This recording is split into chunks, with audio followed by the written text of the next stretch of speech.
You're listening to Be Health Connected, a podcast by the St. Louis Area Business Health Coalition.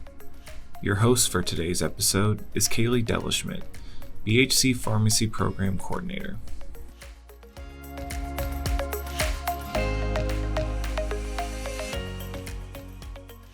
Hello, I'm Kaylee Delishmidt, and welcome to this episode of the BHC's Be Health Connected podcast. In 2002, employers called upon the St. Louis Area Business Health Coalition to provide a pharmacy benefit group purchasing solution to provide transparency, accountability, and best-in-class pricing. Delivering health services in the St. Louis area for over 30 years, Express Scripts has been a longstanding PBM partner of our pharmacy management initiative since its inception. The pharmacy benefit is the single most utilized benefit among employer plans, and today we are joined by Harold Carter, Chief Pharma Trade Relations Officer for Express Scripts, to discuss how the organization is unlocking new value for clients and customers through innovative solutions. Thanks so much for joining us today, Harold. Thanks for having me. Happy to be on. So we'll jump right in with our first question, being, what do you see as the biggest opportunities and challenges in the pharmacy landscape this year? Yeah, one of the biggest opportunities I think exists is certainly going to be biosimilars, right? We've been talking about those for a while. Express has had a long-standing advocacy arm of our organization in the federal level to help bring biosimilars to the marketplace. The good part, right, is we have some experience with biosimilars up to this point, whether you look at Semglee or you look at a lot of the biosimilars that came to the marketplace over the last few years on the medical benefit side. There's finally one biosimilar here, Amjevita, and there will be a number of additional biosimilars for Humira later this year. Mid-year later this year, as well as potentially some biosimilars to Stelara. So a fantastic time where we're able to leverage that competition to really bring down cost in a class that historically has always been at the top of all of everyone's list of drug spend. That's certainly a great opportunity. The other piece too is, as we look through it, there truly is growing innovative treatments that are coming into the marketplace. We're going to see some additional gene therapy products, some additional cell therapy products that will come to the market here later on. And as much as those are significant opportunities for patients, for the market at large, those also represent challenges, right? So as we think about these new innovative, treatments, they come at pretty large price tags. And so we've got to really make sure that we're looking at ways to provide predictability there for plan sponsors, but also members, right? That they can get access to that. So a lot of great opportunities, but challenges in finding how to balance that. The last thing I would say on the challenge front is, there's a lot going on from a regulatory perspective, whether it's in our state here, Missouri, other states, but just as important at the federal level, there's a tremendous amount of things going on. And when that happens, it leads to a lot of unknown sort of events. And so it's going to be probably a bit fluid for a while. And so it's really an area to sort of keep a close eye on. We certainly will be working with all of you to keep a close eye on that and understand what that means to you and the benefits that you provide to your members day in and day out. Our next question has to do a little bit with your previous response. Actually, you mentioned that Express Scripts has an advocacy arm and is working with the BHC and with employers to increase or be aware of biosimilars and gene therapies. So I was wondering if you could elaborate on how Express Scripts is supporting employers in managing rising pharmacy costs, especially as it pertains to those specialty medications, gene therapies, and biosimilars. Yeah, so there's no silver bullet that solves everything, but we take a multi-prong approach.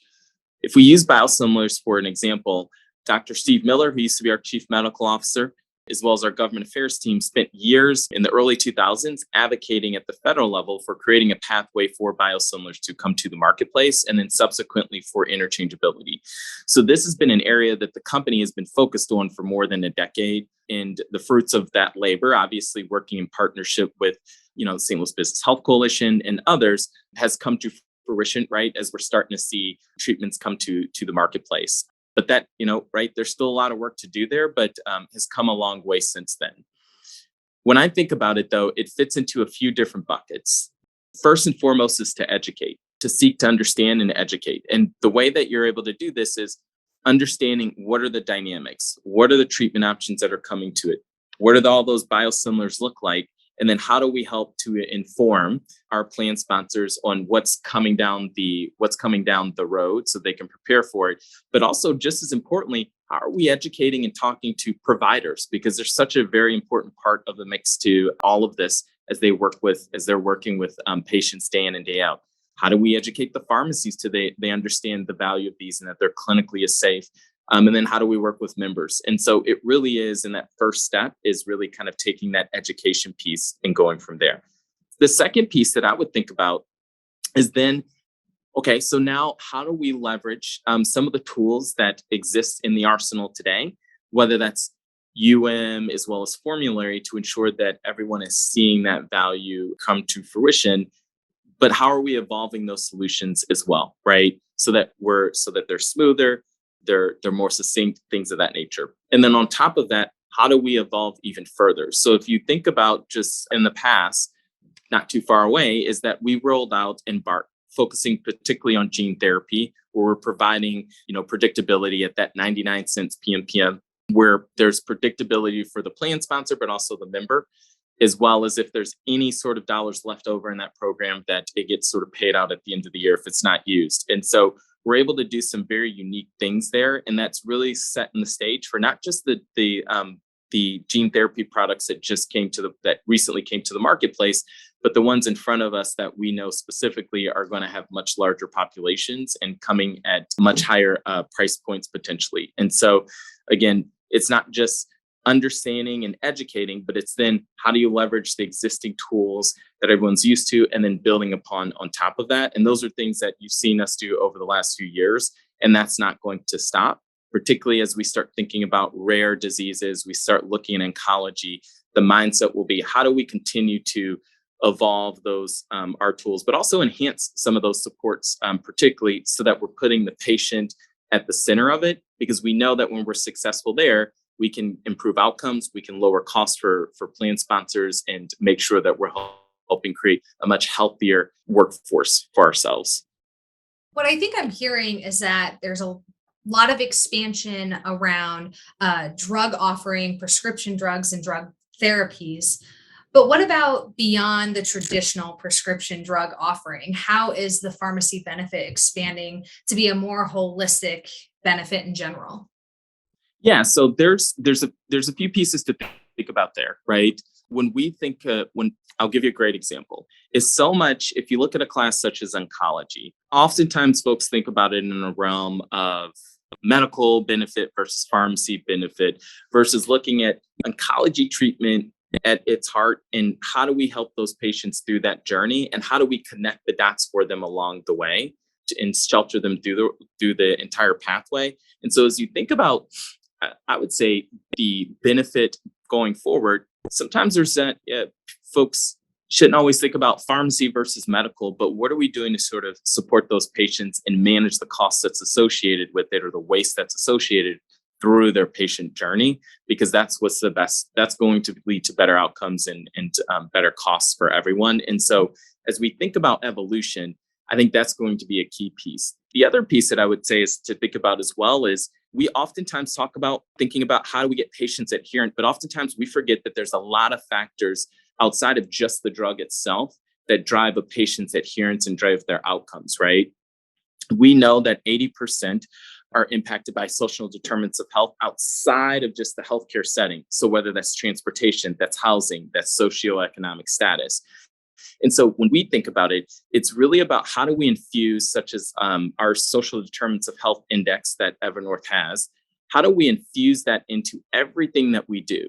So it's not just the what you've seen historically, but how do we make sure that we're targeting and engaging with patients where they are, and making sure that they have the tools that are necessary that allow them to actually be successful, to not only get access to care, but get continuous access to care, respond to it, and engage and get the support that they need on their own specific journey. And so when we think about healthcare going forward, it's not just the drug or the disease, But we know that there's other barriers, particularly that exist in various communities, not just in St. Louis, but when we think nationally, what are some things that we can do more effectively there on a go forward basis? So that is a large part that the organization has made an investment in, and an area that we'll continue to expand in.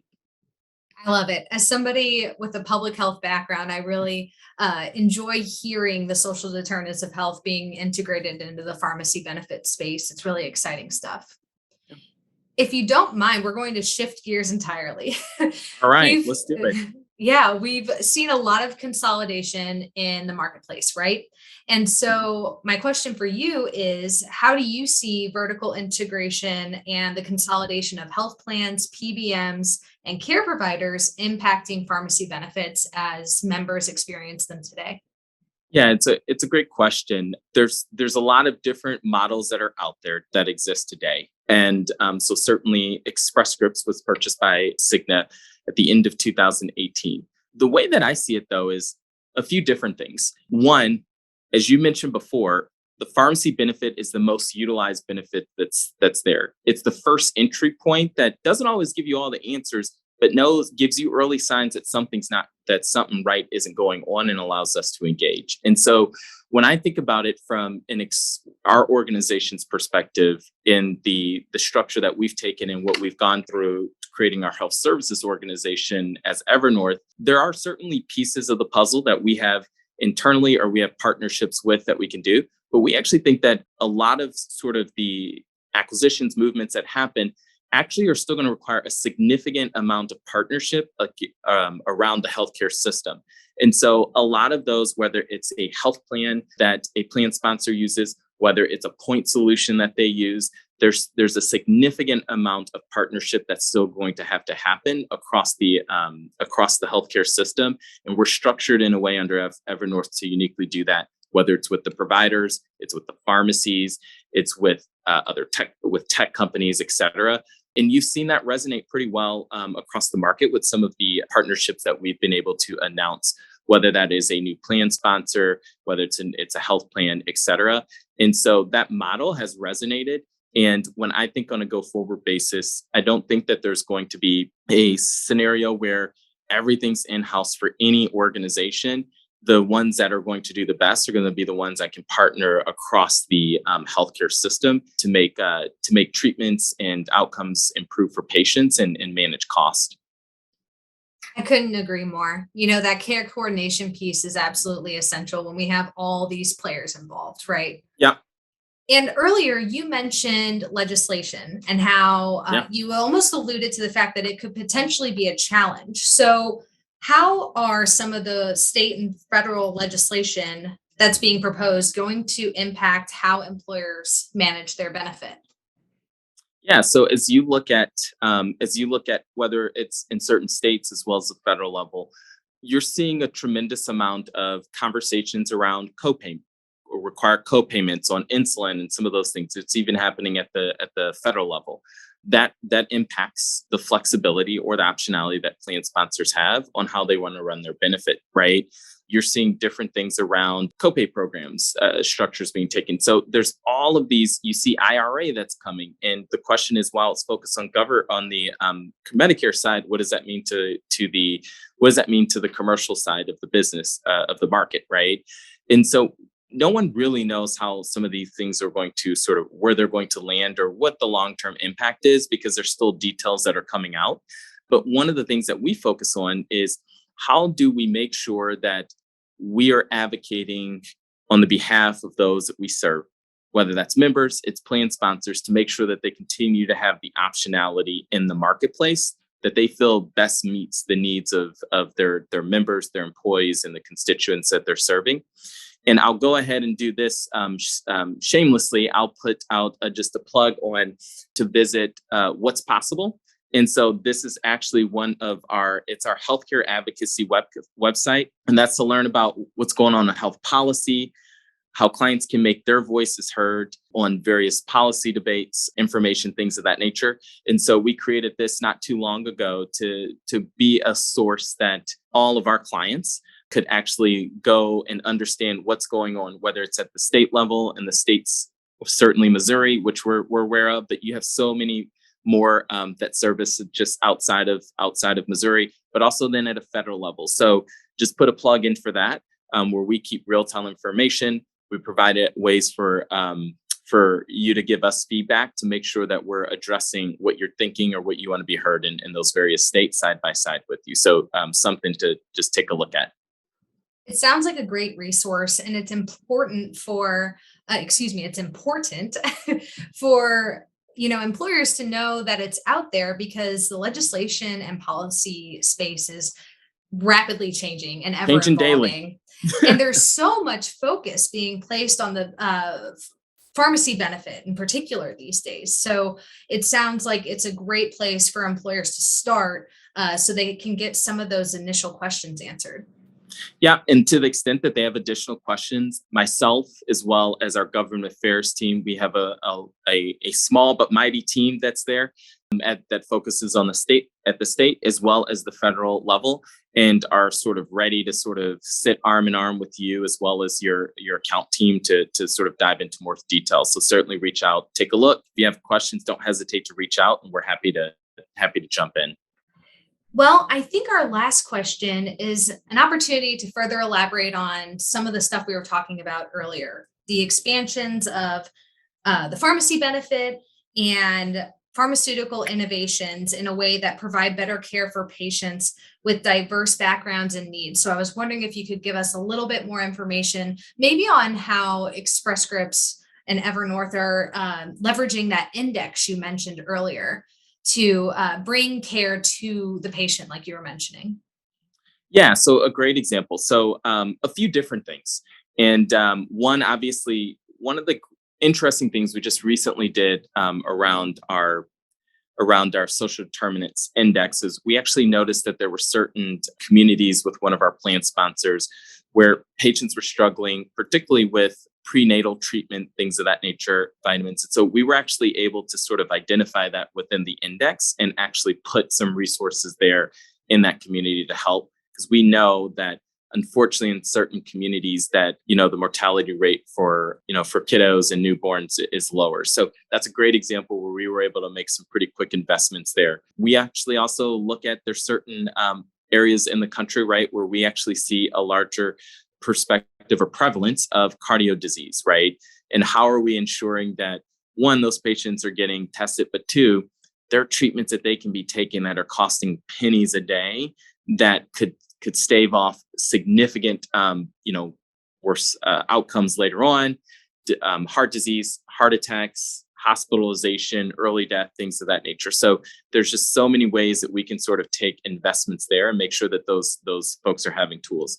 The other thing too is, while there's a lot of conversation, I know particularly around diverse backgrounds, we're also seeing a dynamic that's happening around treatments that are out in the marketplace today. Certainly we're seeing, as we're coming out of some of the throes of COVID, I guess it's here to stay, or however we frame that up, is we're seeing a lot. We're seeing, worse diabetes coming out as folks are going to the doctor's office. We're certainly seeing some later stages at times of cancer treatment.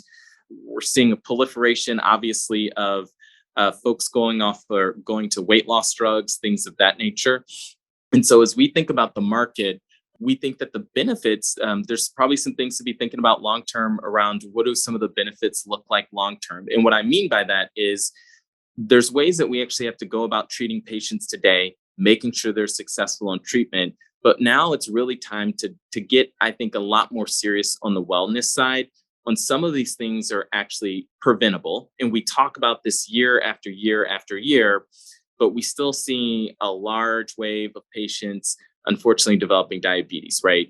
We see a large wave of patients that aren't getting the screenings up front that could have prevented either, later stage cancer or cancer at all, or catching it early so their prognosis looked better.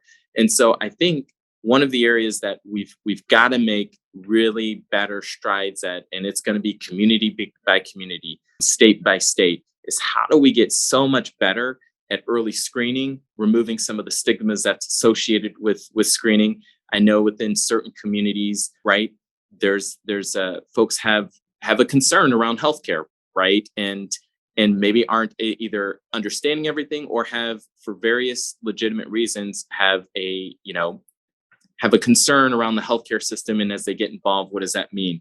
And so I think there's a lot of things that we can do, particularly even in the St. Louis community, to really step it up. And it's going to be on all of us, right? It's going to be on Express Scripts. It's going to be on Evernorth. This is the area that many of us live, work, and play in. And a lot of the employees that are part of the St. Louis Business Health Coalition. So I think there's still quite a bit of work to do there. I can't sit here and tell you that we have the exact answer or the proverbial silver bullet. But if we really want to sort of address some of these things, it's about getting out. It's about getting out ahead of it. We can't continue to just treat, right, chronic. And we're seeing that with gene therapy, right, that some of it is potentially curative or potentially one-time treatments. We've got to kind of change the script on that a little bit. So we'll see what comes there, but that's also a big focus. I think you bring up a great point. Having all these innovative drug therapies are a great resource, but we have to get to the source of the problem, Yep. preventing the issues before they occur. Well, I think that wraps up our questions. So we just want to say thanks again for joining us today.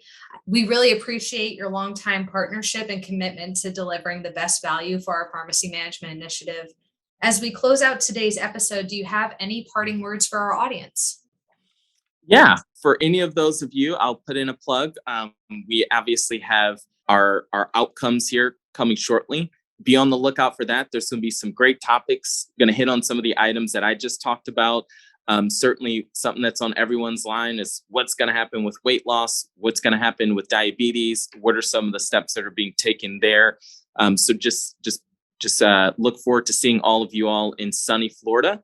If you have the opportunity to come out, and look forward for all those great conversations. Sounds great. Well, we look forward to seeing you at Outcomes later this month as well. And thanks again for your time today. We'll talk soon. Thanks. Bye.